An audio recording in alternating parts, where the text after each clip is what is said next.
ఏంటంటే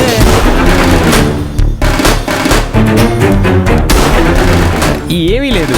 మరి వెళ్తున్న దాన్ని ఎందుకు ఆగమన్నారు? నేనేం చెప్పినా వినరు, మా ఆవిడ చెప్తే మాత్రం వింటారు. విసిగించకుండా విషయం ఏంటో చెప్పండి. అందరం కలిసి నీతో మాట్లాడదాం అనుకుంటే మా ఆయన ముందే వచ్చేసాడా? బావకి ఆత్రం కదక్క. నన్ను అనడం కాదు, మీరేం చెప్పాలనుకుంటున్నారో చెప్పండి.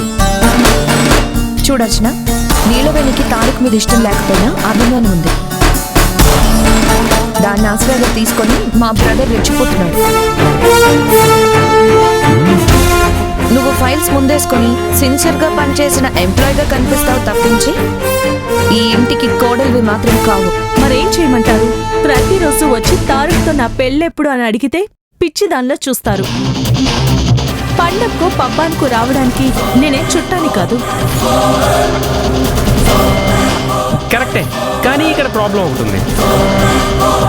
నిన్ను చుట్టేసుకునే అంత ప్రేమ తారక్కి లేదు. మా అత్తయ్య గారు చుట్టూరు తిరిగినంత మాత్రాన నీ పెళ్ళి అవుతుందన్న గ్యారెంటీ లేదు. మరి అర్చన ఎందుకు ఆశలు పెంచుకోవాలి?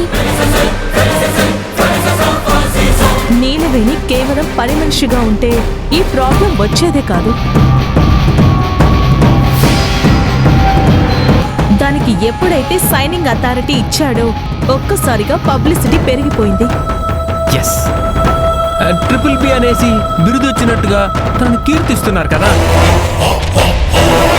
నీలవేణి ఎంటర్‌ప్రెన్యూర్ గా, ఎంప్లాయీగా, బోర్డ్ మెంబర్ గా బెస్ట్ అనిపించుకుంది. నీలవేణి ఈ ఇంటికి కోడలు అవ్వడం మన అదృష్టం అని అందరూ అంటుంటే మా అమ్మకి మాత్రం మింగుడు పడ్డం లేదు. కానీ తారక్ దానికి చాలా సంతోషిస్తున్నాడు. కానీ మనం సంతోషించాల్సిన విషయం ఏంటంటే నీలవేణి మీద తారక్కి ప్రేమ ఉన్నా నీలవేణికి కేవలం గౌరవం మాత్రమే ఉంది.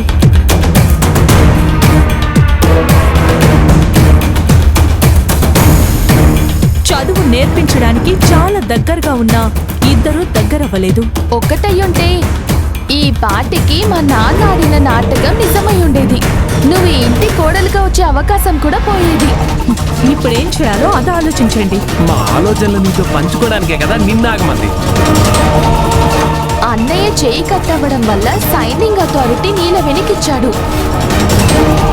నీలవేణికి కూడా ఏదైనా జరిగితే ఆ సైనింగ్ అథారిటీ ఎవరికిస్తారు? నువ్వు ఊరుకోమ్మా, అన్ని అవసరం మాటలే మాట్లాడతావు.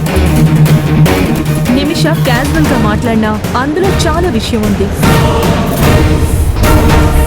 తను అన్నట్టుగా నీలవేణి చేతికి ఏదైనా జరిగితే అథారిటీ ట్రాన్స్ఫర్ అవుతుంది. నిజమే, దాని వేగానికి చిల్లు పడితే ఆగిపోతుంది.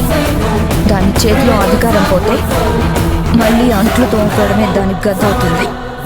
ఏం చేస్తారో చెయ్యండి, మీకు కావలసిన ఏర్పాట్లు నేను చేస్తాను. అర్థమైంది అర్చన, ఇక మేము చెలరేగిపోతాం. ఇప్పుడు నువ్వు వెళ్ళిపో, మళ్ళీ ఫోన్ చేసి గుడ్ న్యూస్ చెప్పినప్పుడే ఇక్కడ వాలిపో. మంచిది.